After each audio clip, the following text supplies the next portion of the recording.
Di tengah riuhnya taman bermain yang cerah, Alia, dengan keceriaannya, menangkap sosok Budi yang merenung dalam kesendirian. Dengan langkah ringan dan hati penuh empati, Alia mendekati Budi, siap mengusir awan kelabu yang menggelayut di wajahnya.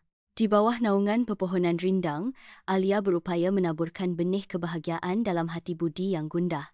Di tengah malam yang sunyi, Alia berdoa dengan khusyuk, memohon kesembuhan bagi teman-temannya yang sakit. Keajaiban muncul di tengah kamarnya. Sebuah pelangi kecil bersinar terang, memancarkan kehangatan yang lembut ke seluruh ruangan. Alia terkejut. Matanya membulat karena kagum menyaksikan keajaiban yang terjadi di hadapannya. Alia mengunjungi rumah sakit, membawa bersamanya pelangi ajaib untuk menyembuhkan teman-temannya yang sakit. Setiap sentuhan pelangi Alia membawa kesembuhan, mengubah wajah-wajah pucat menjadi senyuman penuh harapan dan kelegaan. Di tengah keajaiban penyembuhan, seorang anak berseru dengan rasa, "Terima kasih yang tulus. Terima kasih Alia. Pelangimu membuatku merasa lebih baik." Alia mengajarkan tentang kekuatan kasih sayang dan doa, menanamkan harapan dan kebaikan di hati setiap orang yang hadir.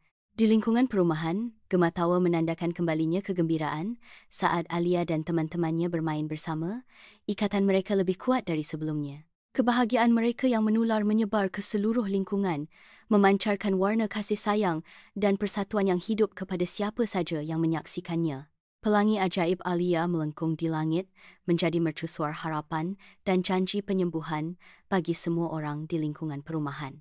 Ruang suci gereja terbangun saat Alia dan komunitasnya berkumpul dalam doa. Hati mereka dipenuhi dengan rasa syukur atas berkat pelangi ajaib. Bermandikan cahaya fajar yang halus, wajah mereka mencerminkan kesadaran yang mendalam. Kasih sayang dan doa merupakan kekuatan besar.